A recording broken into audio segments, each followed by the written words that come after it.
All right, so today's video is finally the last part of the how to tan alligator hides series that I've been doing. We're going to show you how I dry this, oil it, and how we break it in and get it conditioned for either leather or a wall hanger. Stay tuned. This is Phil and you're watching Scope Scar Outdoors.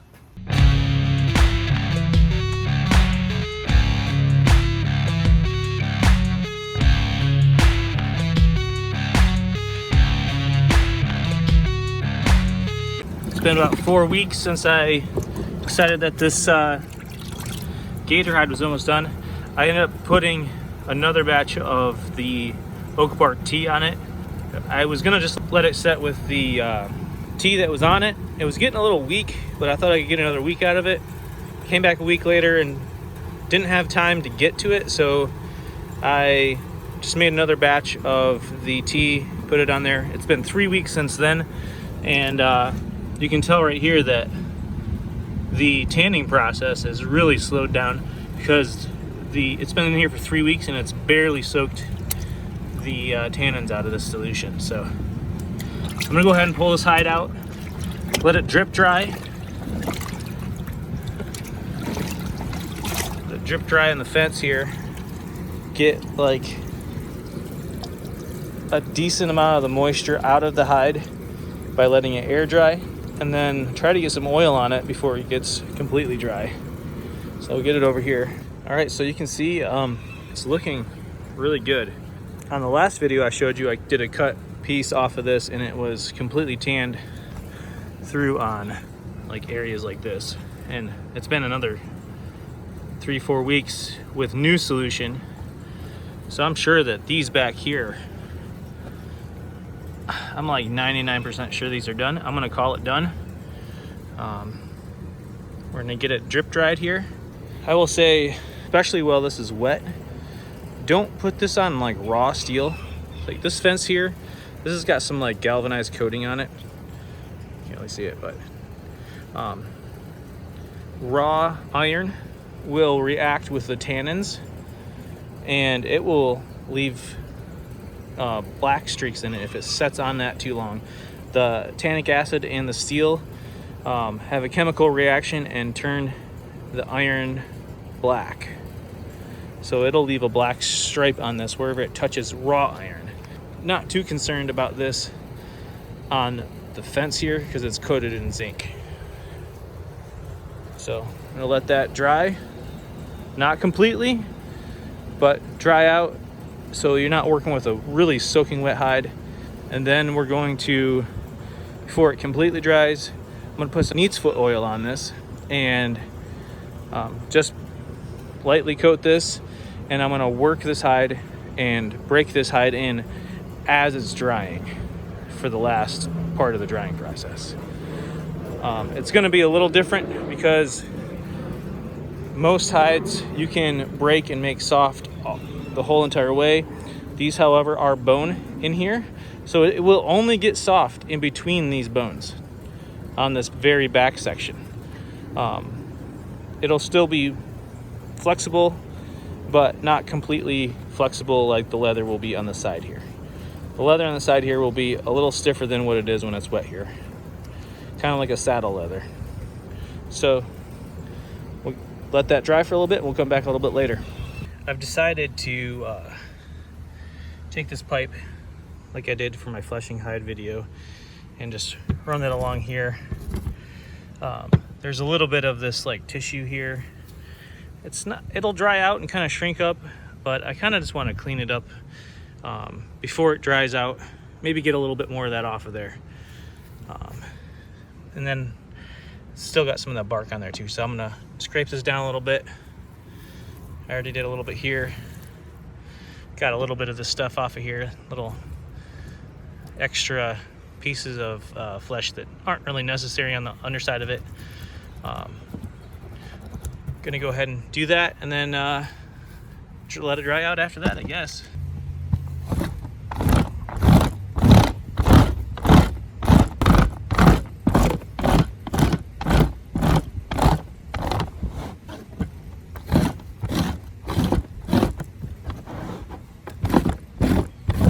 also gets a little bit of the moisture out of the hide a little faster.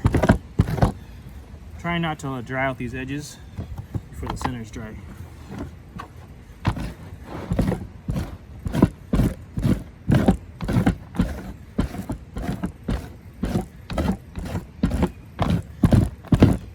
Like I said before, this stuff can be done earlier in the process. I just kind of ran out of time to do it earlier, and it works fairly well to do it now. So let's do it now instead. The reason why I'm using this pipe is because it's kind of a square corner on it. A knife has a tendency to dig in, especially in between all these right here. It'll dig in a little deeper right there, and it can punch through the hide if you're not careful. And this is an easier way to not damage the hide.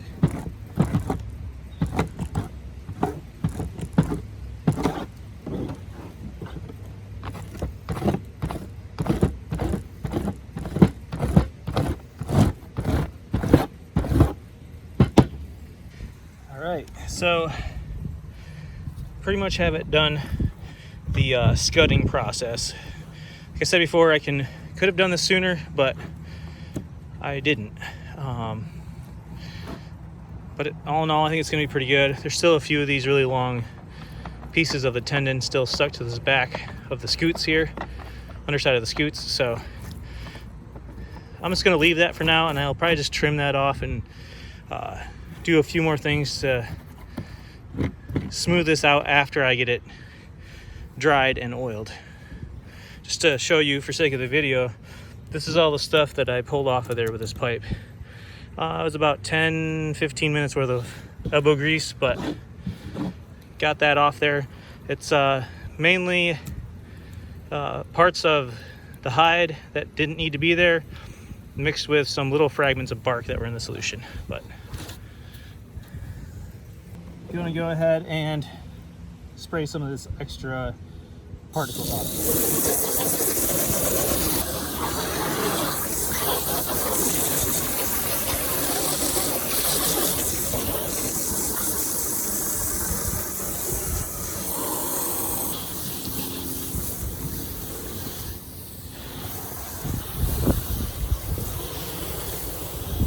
All right, got it back on the fence.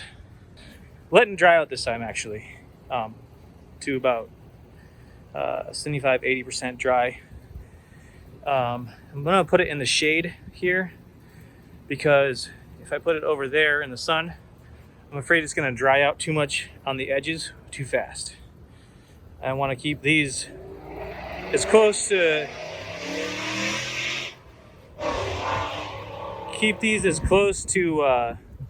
the same moisture level as it is back here in the thicker parts, so that it can dry evenly and be worked evenly with the oil.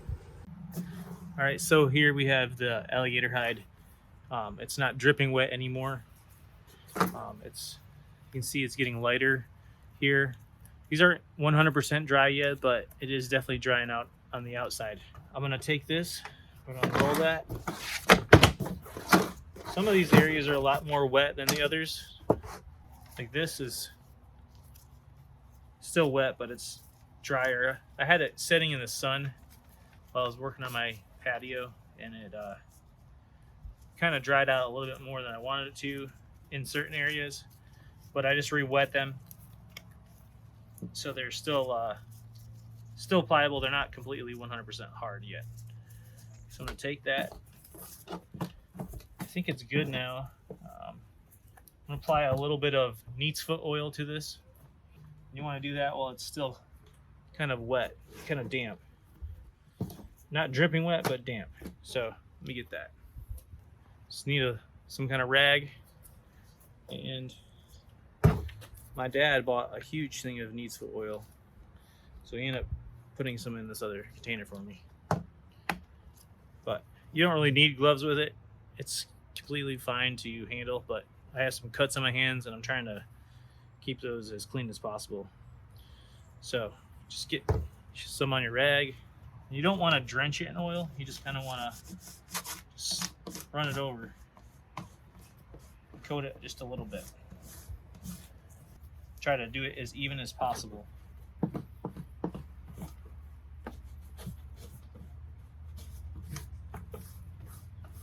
And you'll see those dry looking areas, those will start to look more even colored as the oil starts to penetrate it. This part right here is really hard to get into, so just make sure you get into them grooves. You don't want really any dry spots left with no oil in it.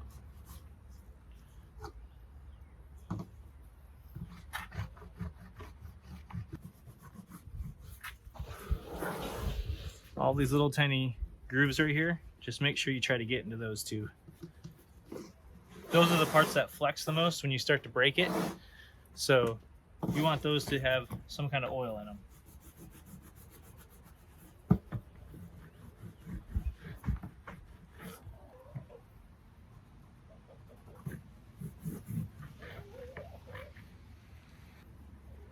You can do this without oiling, but it will just be more dry. It will not look as nice in my opinion. And it won't be conditioned like leather is.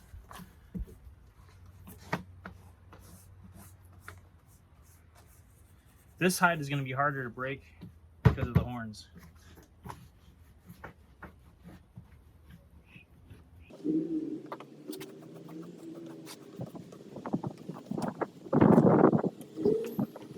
That moisture in the hide actually helps the oil penetrate the hide easier. If you let it completely dry out, it tends to not evenly go through the hide. Just make sure you rub it in good. You don't really want oil spots just pooling up on it. Just take the rag and once in a while and just kind of make sure there's no pools back here. Looks like it's completely oiled. Make sure you flop the legs back and just make sure that there's no spots you missed. Looks good.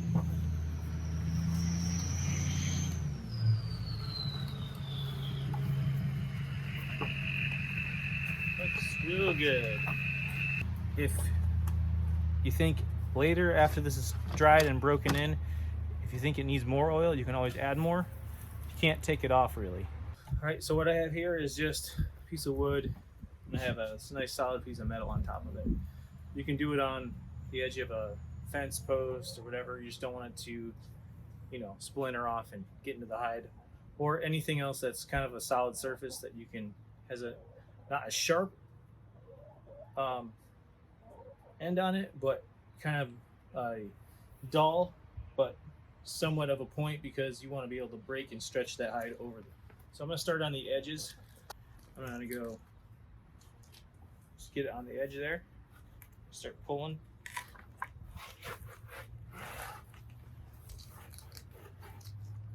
It'll start loosening that hide right up.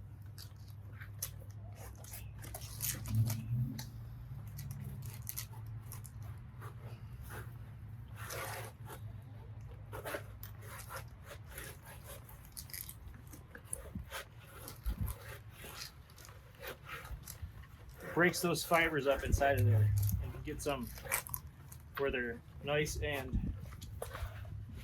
soft, stretchable, pliable.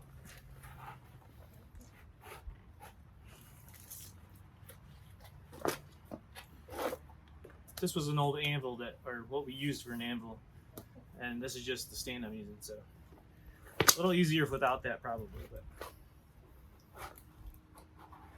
turn it and break it the other way around.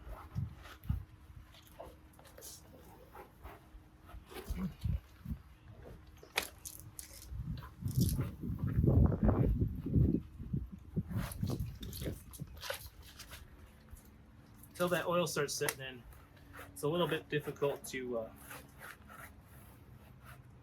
hold on to.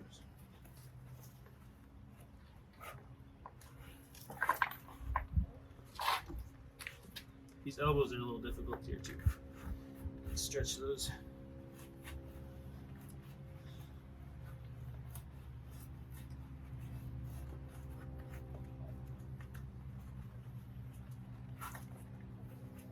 And the key is just get it one way and then get it from another way. That will make the softest leather. Some leathers will not be like super soft, but this will help it out a lot.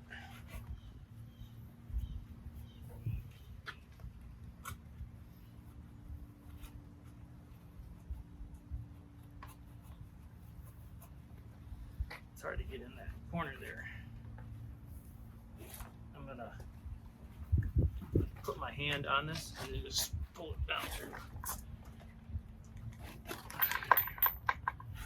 All right, so I had to run and do something yesterday, so I put the alligator hide after I had it oiled and started breaking in. I put it back into the refrigerator in a plastic bag overnight, just to kind of slow down the process of evaporation and the oils and stuff. So I'm gonna come back here, get started on again.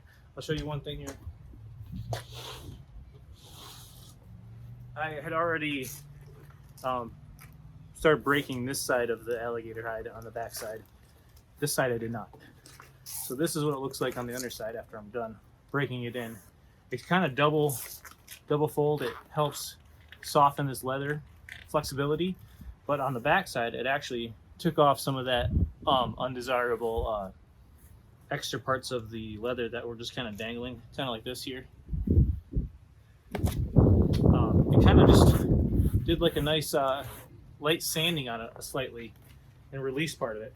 This right here, it's shiny, but it is not actually very smooth. It's got some grinder marks in it. So that kind of acts like a sanding device too on the back side of this. So. But this is basically, I just keep doing this until you're happy with how it is. You don't have to do it till it's dry. Just go over a few times and stretch it multiple ways.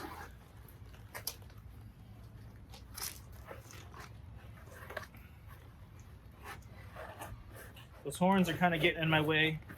You can go over them, behind them a little bit, but it doesn't really, it's not really necessary.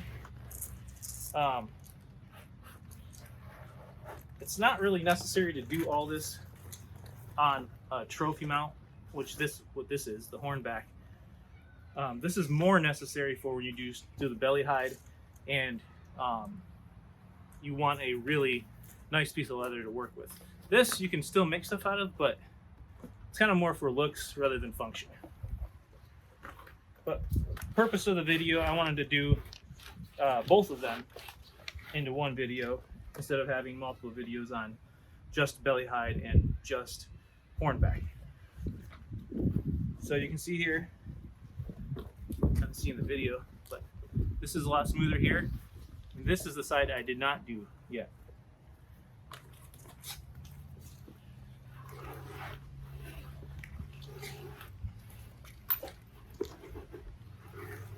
I'm going over it, and then I'm slowly moving it over towards the middle of the hide. I kind of want to stretch the sides first.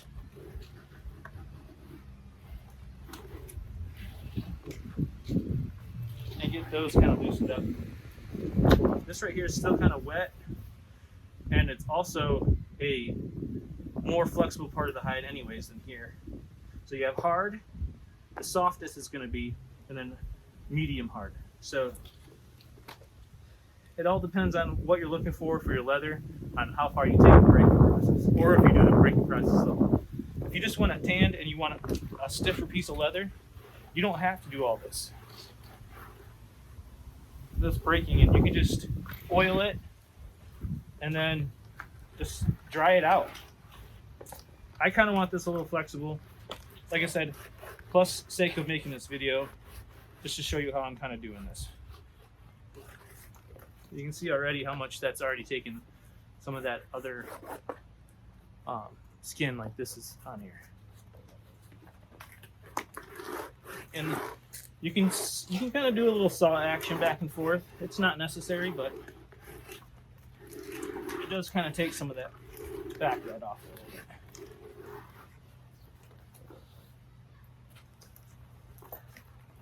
said, do it that way and then kind of turn it and do it some other ways too.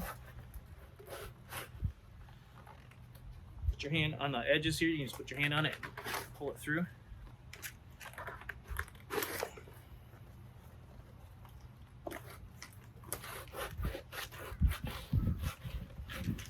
But I love this Gator Hide when it's done. It's got so much different character in it. Between this and this and this. And then the arms themselves, or legs, have their own characteristics. Down here, with the front arm, this is like the elbow.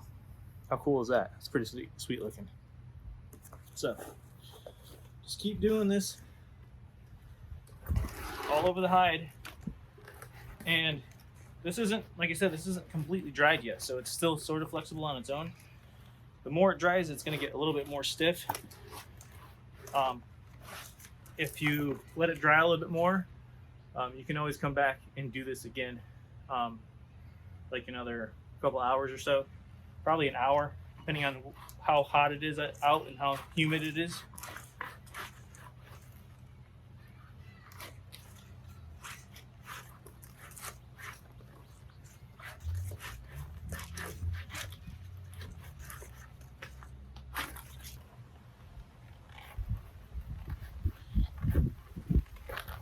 If you find it's getting a little difficult to work and it's drying out faster than you anticipate, just get a little spray bottle and just spray it in the areas you want to kind of keep softer.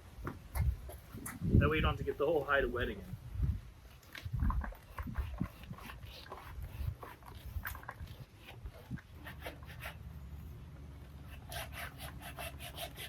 You can actually hear that part's getting harder and drier.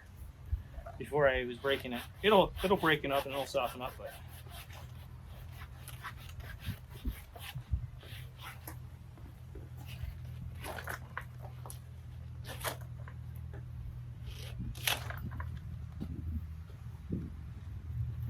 the really thin part. That's part of dealing with it when it's dry. You can do that to it if you're not careful. Not a big deal. It's not super important to me for that part, but I would be bummed if I did it in a bigger area. That thin part is really easy to rip. This other thick part is not. It's still pretty wet here and really dry on the edges here. This one I already broke and I didn't tear it. When you're done breaking it to the point you think it's good, and if it's dry and it's not a good consistency of color, you can always add a little bit more oil. Just touch it up, let it soak in for a few minutes, and should just soak in and even that out a little bit. Worked on this side of the tail already. I was going to take it and run a few things on here. Just run over this a few times, kind of give it a little stretch. If this was more flat too, you could get more of a straight stretch on it and then you work it from different angles. This is kind of stretching it both ways. It's hard to keep a nice flat. See how that rolls over like that? It works. It's working for what I need it to do, but a flatter surface might be a little better, a little easier to work with. Another thing you can do is take it,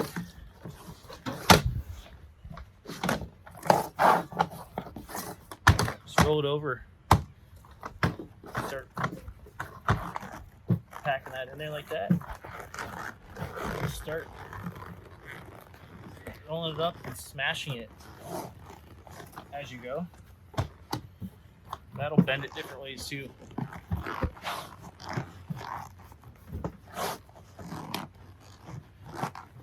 That's what I did on my first hide. I just kind of did this for a while, bending it different directions, kind of roll it that way. Then I'd unroll it.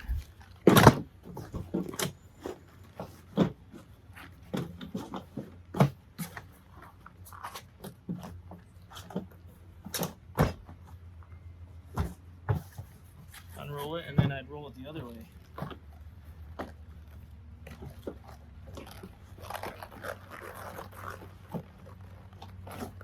Pulling it in different directions, trying to straighten it out a little bit.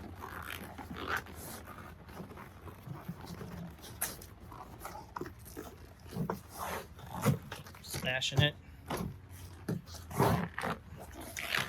Twisting it. That's pretty much it. I'll come back when it's completely dried and show you what it looks like. In the meantime, I'm just gonna kind of let this dry a little bit as is. Maybe in like another half an hour, I'll come back and I'll just kind of roll it around and twist it, pull it different ways, and that should keep it nice and more softer leather. All right, so here I've went through the breaking it in kind of process. It's still kind of stiff. I could have broke it some more right before it dried a second time, but for what I'm doing with it, it's not really necessary. This here is with just that first initial light coat of oil as it was drying. Nothing else added to it. There's a couple inconsistencies here. Just lighter spots. And the one way it looks like it kind of gets rid of it is up here. You see this is darker area here. I started putting just another really thin coat of oil, just this rag, not like soaking wet with the oil, but just damp with the oil, and then just rubbing it over and then making sure there's no puddles left behind on it. But you can see here, like in between, it only got the surface of the top of where that skin sticks up, but you can kind of get it better into those grooves, and those kind of blend a little more if you don't like that. And this should make it a little softer too in the long run. Like I said, it's not really necessary for what I'm doing unless you really want a soft piece of leather to work with. This step is not necessary. You don't want to over oil it, but you do want to add some a little bit of oil to it. See right here. And then that'll soak in, and it'll probably lighten up a little bit after this completely dries. But yeah, it's looking pretty good. I'm pretty happy with it. Here, there's some lighter spots. That seems to kind of fade when you get the oil on it more. So I've had it before where I think there's a light spot. There's a little folds here. If this was not the Hornback, I could get that fold out of there better. You can get that fold out of there better. But this kind of holds it tight, and you can't really stretch this much. And this is kind of holding it tight here, and this part stretches more. What it is that Gator flips around the side there, so that naturally wants to be formed like this, but I'm flattening it out. So just consider that. If you were to cut this off and to cut this off here and make a chunk out of it, you can make a flat piece of maybe even soak it again to make a flat piece of leather and stretch it out more. So, but for this will work.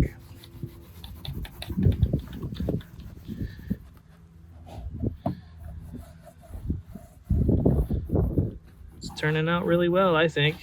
If you have any comments, if you liked this series, these videos, please leave a comment.